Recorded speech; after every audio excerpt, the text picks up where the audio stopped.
ॐ श्री सांब शिवाय नमः। अथैकोनविंशोऽध्यायः। 19वां अध्याय।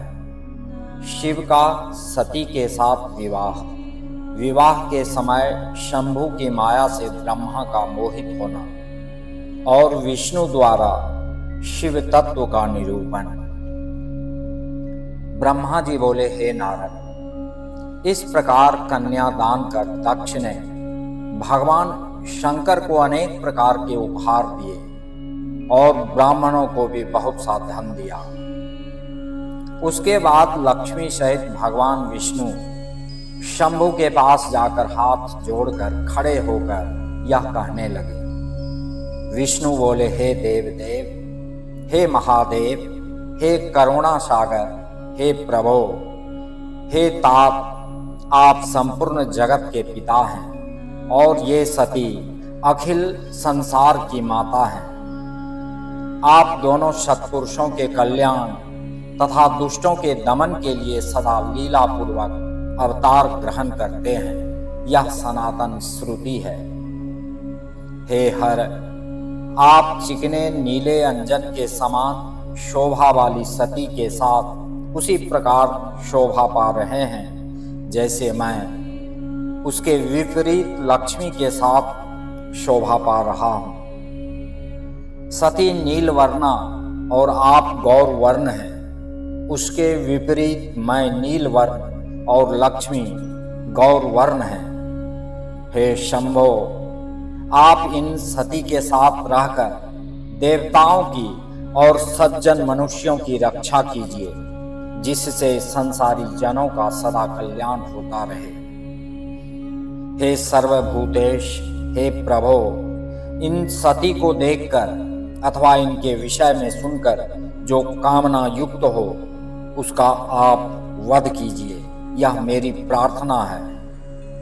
ब्रह्मा जी बोले, भगवान विष्णु का यह वचन सुनकर सर्वज्ञ परमेश्वर ने मधुसूदन से हंसकर कहा, ऐसा ही होगा। हे मुनीश्वर, उसके बाद विष्णु अपने स्थान पर आकर स्थित हो गए। उन्होंने उत्सव कराया और उस चरित्र को गुप्त ही रखा। तत्पश्चात मैं देवी सती के पास आकर गृह सूत्र में वर्णित विधि के अनुसार सारा अग्नि कार्य विधान के साथ विस्तार पूर्वक करने लगा। इसके बाद शिवा और शिव ने प्रसन्न होकर मुझ आचार्य और द्विजों की आज्ञा से विधि पूर्वक अग्नि की प्रदक्षिणा की। हे द्विजसत्तम, उस समय वहां बड़ा अद्भुत उत्सव मनाया गया और गीत एवं नृत्य के साथ वाद्य बजाया गया, जो सबके लिए सुखद था। हे तात, उस समय सबको आश्चर्यचकित करने वाला एक अद्भुत चरित्र वहां हुआ। उसे आपसे मैं कह रहा हूं, आप सुनिए। शिवजी की माया दुर्ज्ञेय है। उसने देव, असुर तथा मनुष्यों सहित इस चराचर जगत को पूर्ण रूप से मोहित कर रखा है। हे तात, पूर्व काल में मैंने जिन शिव को कपट पूर्वक मोह में डालना चाहा था, उन्हें शिव ने अपनी लीला से मुझे मोहित कर लिया। जो दूसरे का अपकार करना चाहता है, निश्चय ही पहले उसी का अपकार हो जाता है। ऐसा समझकर कोई भी व्यक्ति किसी दूसरे का अपकार न करे। हे मुने, जिस समय सती अग्नि की प्रदक्षिणा कर रही थीं, उस समय उनके दोनों चरण वस्त्र से बाहर निकल आए थे। मैंने उन्हें देख लिया। हे द्विजश्रेष्ठ, शिवजी की माया से मोहित हुआ मैं काम से व्याप्त चित्त वाला होकर सती के दूसरे अंगों को देखने लगा। मैं जैसे जैसे सती के अंगों को उत्सुकता पूर्वक देख रहा था, वैसे वैसे प्रसन्न हो कामार्थ हो रहा था। हे मुने, इस प्रकार पतिव्रता दक्ष पुत्री को देखकर कामाविष्ट मन वाला मैं उनके मुख को देखने का इच्छुक हो गया, किंतु शिवजी के सामने लज्जा के कारण मैं प्रत्यक्ष सती का मुख नहीं देख सका और वे भी लज्जा से युक्त होने के कारण अपना मुख प्रकट नहीं कर रही थीं। तब सती का मुख देखने के लिए एक अत्यंत सुंदर उपाय सोचते हुए काम पीड़ित मैंने अग्नि में बहुत सी गीली लकड़ी डालकर घोर धुआं उत्पन्न कर दिया और उस धूम युक्त अग्नि में घृत की थोड़ी थोड़ी आहुति देने लगा। तब गीली लकड़ी के संयोग से चारों दिशाओं में घोर धुआं फैल गया। इस प्रकार धूमाधिक्य होने के फलस्वरूप वेदी के चारों ओर अंधकार ही अंधकार हो गया। तब अनेक प्रकार की लीला करने वाले प्रभु महेश्वर के नेत्र भी धूम से व्याकुल हो उठे और उन्होंने दोनों हाथों से अपने नेत्रों को बंद कर लिया। तत्पश्चात काम से पीड़ित मैंने प्रसन्न मन से वस्त्र हटाकर सती के मुख को देख लिया।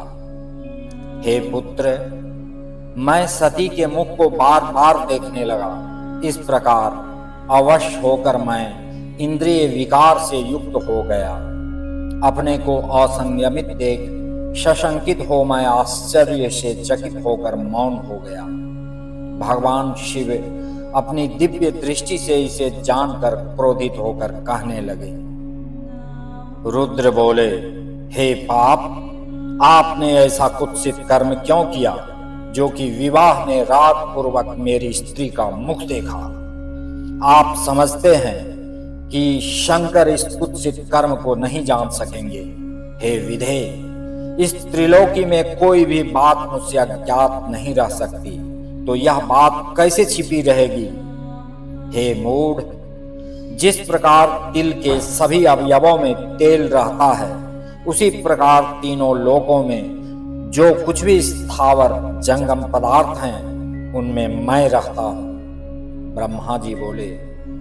तत्पश्चात विष्णु के लिए प्रिय शंकर जी ने मुझसे यह कहकर पूर्व में कहे गए विष्णु के वचन का स्मरण कर शूल लेकर मुझ ब्रह्मा को मारना चाहा। हे द्विजोत्तम, मुझे मारने के लिए शिव के द्वारा त्रिशूल उठाए जाने पर वहां उपस्थित मरीचि आदि ऋषि हाहाकार करने लगे। उस समय सभी देवता तथा मुनि भयभीत होकर क्रोध से जलते हुए शिव जी की स्तुति करने लगे। देवगण बोले, हे देव देव, हे महादेव, हे शरणागत वत्सल, हे ईश, आप ब्रह्मा की रक्षा कीजिए। हे महेश्वर, कृपा कीजिए।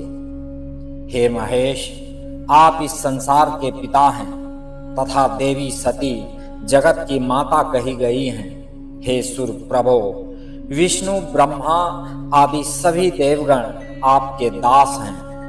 आपकी आकृति तथा लीला अद्भुत है। हे प्रभो, आपकी माया भी अद्भुत है। हे ईश्वर, उसने आपकी भक्ति से रहित सभी को मोहित कर लिया है। ब्रह्मा जी बोले। इस प्रकार दुखित देवता तथा मुनि क्रोध में भरे हुए देवाधिदेव महादेव की स्तुति करने लगे। दक्ष प्रजापति ने शंकित होकर वहां पहुंचकर दोनों हाथ उठाकर ऐसा मत कीजिए, ऐसा मत कीजिए, ऐसा कहते हुए शिव जी के आगे जाकर उन्हें ऐसा करने से रोका। तब शिव जी अपने आगे दक्ष को आया हुआ देखकर भगवान विष्णु की प्रार्थना का स्मरण करते हुए इस प्रकार का अप्रिय वचन कहने लगे। महेश्वर बोले, हे प्रजापते, मेरे महान भक्त विष्णु ने उस समय जैसा कहा था, मैंने वही करना स्वीकार भी किया था। विष्णु ने कहा था कि हे प्रभो, जो वासना युक्त होकर सती को देखे उसका वध कीजिए। अब मैं ब्रह्मा का वध करके विष्णु के वचन को सत्य करता हूं। ब्रह्मा ने कामना युक्त होकर सती को क्यों देखा?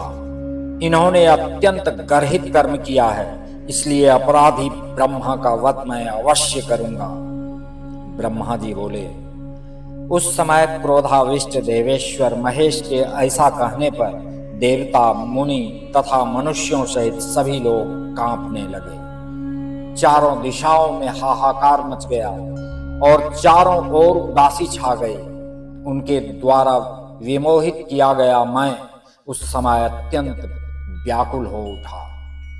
तब महेश के अति प्रिय, कार्य सिद्ध करने में प्रवीण तथा बुद्धिमान भगवान विष्णु ने ऐसा कहने वाले उन शिव जी की स्तुति की।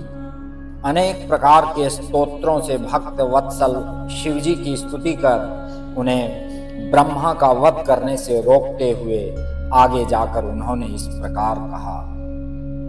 विष्णु जी बोले, हे भूतेश, आप जगत को उत्पन्न करने वाले प्रभु, इन ब्रह्मा का वध न करें। ये आपकी शरण में आए हैं और आप शरण में आए हुए लोगों से स्नेह करने वाले हैं। मैं आपका परम प्रिय हूँ, इसीलिए मुझे भक्तराज कहा गया है। मेरे इस निवेदन को हृदय में स्वीकार करके मेरे ऊपर कृपा कीजिए। इसके अतिरिक्त हे नाथ, हेतु युक्त मेरी दूसरी प्रार्थना भी सुनिए और हे महेश्वर, मेरे ऊपर कृपा करके उसे मानिए। हे शंभो, ये चतुरानन ब्रह्मा प्रजा की सृष्टि करने के लिए उत्पन्न हुए हैं। इनके मारे जाने पर प्रजा की सृष्टि करने वाला कोई दूसरा नहीं है। हे नाथ, हे शिव स्वरूप, आपकी आज्ञा से ही हम तीनों देवता सृष्टि, स्थिति और संहार का कार्य बार बार करेंगे। हे शंभो, उनका वध कर देने पर आपका कार्य कौन संपन्न करेगा?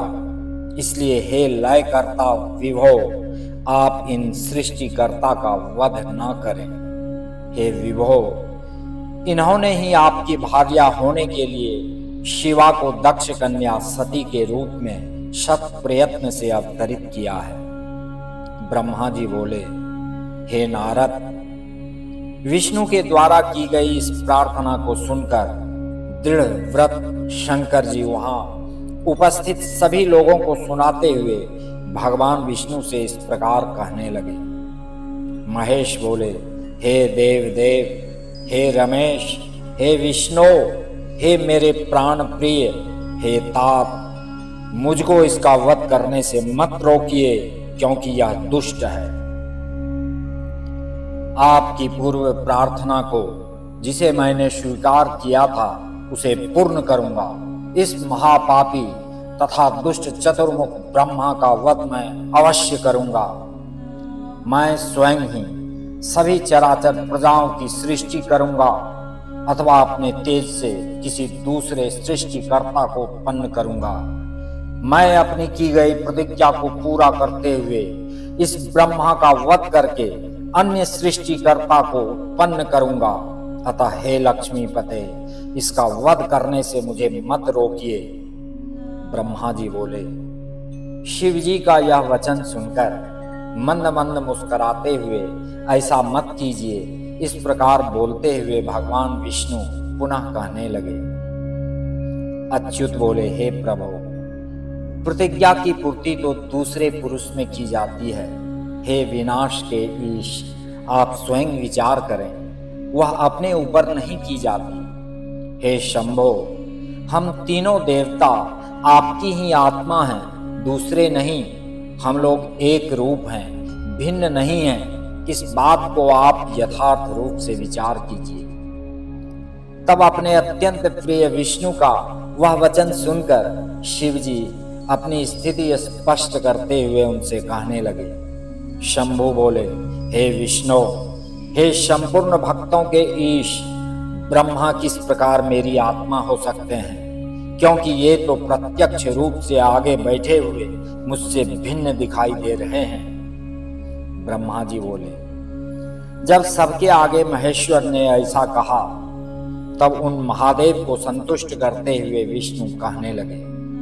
विष्णु बोले, हे सदाशिव, ना ब्रह्मा आपसे भिन्न है और ना तो आप ही उनसे भिन्न हैं। हे परमेश्वर, ना मैं ही आपसे भिन्न हूं और ना तो आप ही मुझसे भिन्न हैं। हे सर्वज्ञ, हे परमेश, हे सदाशिव, आप सब कुछ जानते हैं, किंतु आप मेरे मुख से सारी बात सभी लोगों को सुनवाना चाहते हैं।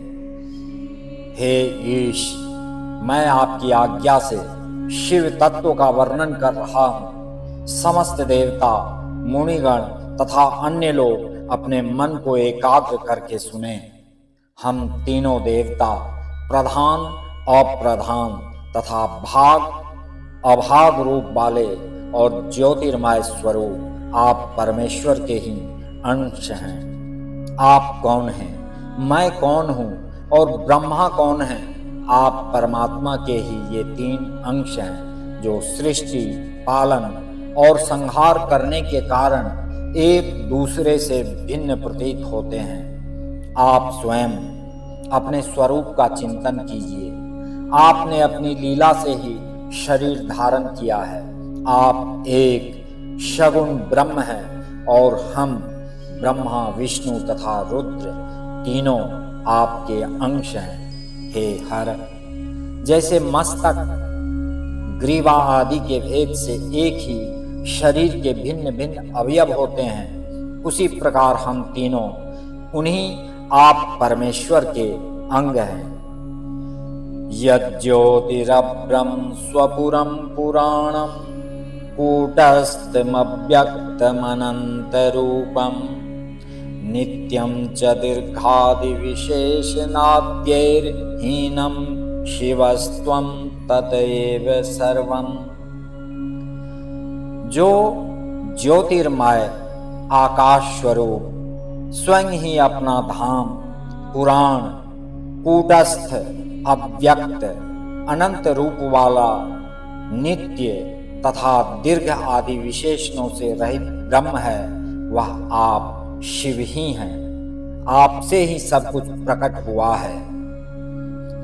ब्रह्मा जी बोले, हे मुनीश्वर। तत्पश्चात उनकी यह बात सुनकर महादेव जी अत्यंत प्रसन्न हो गए और उन्होंने मेरा वध नहीं किया।